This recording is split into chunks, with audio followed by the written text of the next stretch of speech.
গতকালকে অর্থাৎ আমি যখন এই ভিডিওটা এখন করতেছি তার একদিন আগে বগুড়াতে হিরো আলমের উপরে যেভাবে হামলা করা হয়েছে সেটা খুবই দুঃখজনক। কেননা এই মানুষটা আমরা দেখেছি যখন আওয়ামী লীগ সরকার ক্ষমতায় ছিল তখনও কিন্তু বারবার মানুষের হাতে মার খেয়েছে। ঢাকা 17 আসনে নির্বাচন করতে গিয়ে আওয়ামী লীগের কর্মীদের হাতে মার খেয়েছে, বগুড়া নির্বাচন করতে গিয়ে আওয়ামী লীগের কর্মীদের হাতে মার খেয়েছে।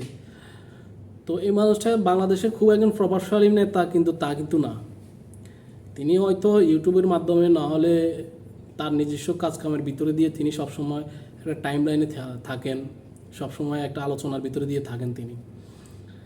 তো তিনি ওনাকে নিয়ে আসলে এভাবে মানুষের খুব আতঙ্কিত হওয়ার কিছু নাই। যারাই ওনার উপরে হামলা করেছে তারা খুবই একদম একটা কি বলে এটাকে, খুবই বাজে একটা কাজ করেছে। কারণ নিরীহ মানুষের উপরে এভাবে হামলা করাটা ঠিক না।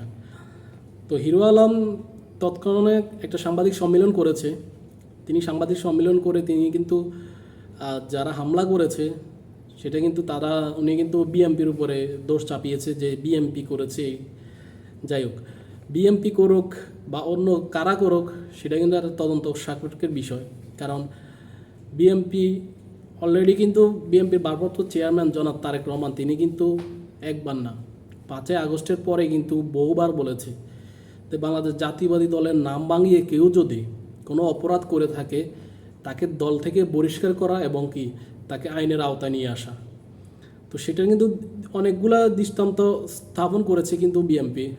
এরকম কয়েকটা ঘটনা কিন্তু বিএমপিতে ঘটেছে এবং বিএমপি কিন্তু তৎকালীন তাদেরকে দল থেকে বহিষ্কার করেছে এবং তাদেরকে আইনের আওতায় নিয়ে আসা হয়েছে।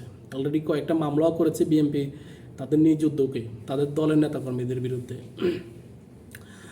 তো গতকালকে যে ঘটনাটা ঘটেছে সেটা বগুড়াতে হিরো আলম সাংবাদিক সম্মেলন করার পরে কিছুক্ষণ পরেই বগুড়া জেলা বিএমপি তারা কিন্তু একটা সাংবাদিক সম্মেলন করেছে।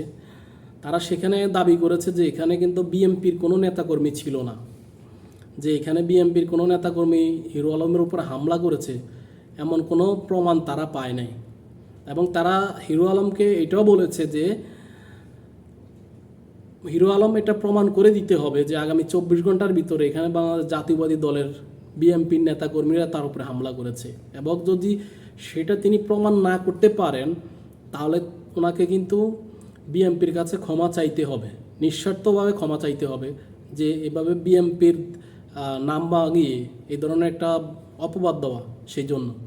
তো এটা কিন্তু খুবই ভালো একটা কাজ করেছে বিএমপি।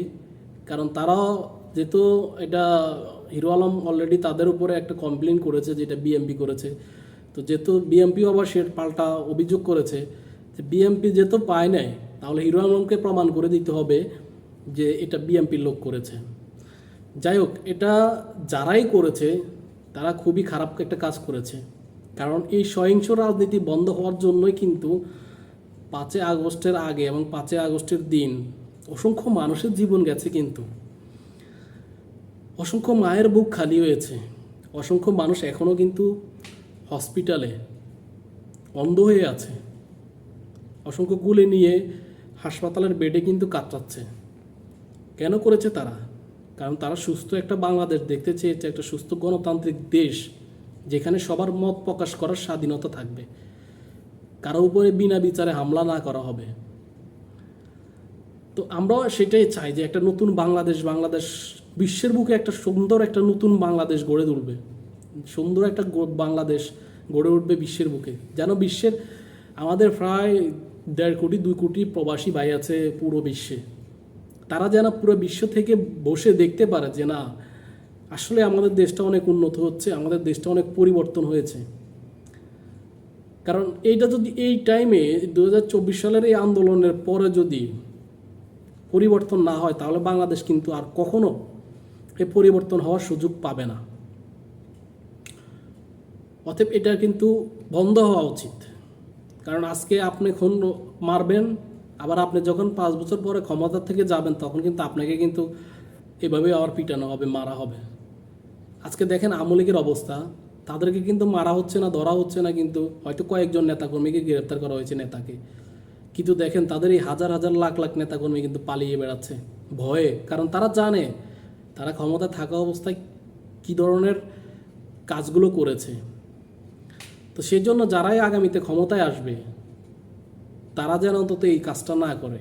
নাইলে বর্তমানে অন্তর্বর্তীকালীন সরকারের অধীনে যারা আছে প্রত্যেকটা রাজনৈতিক দল তারা অন্তত এই জিনিসগুলো যেন সত্যিকারে পরিবর্তনের একটা নীতি নিয়ে সামনের দিকে এগিয়ে যায়।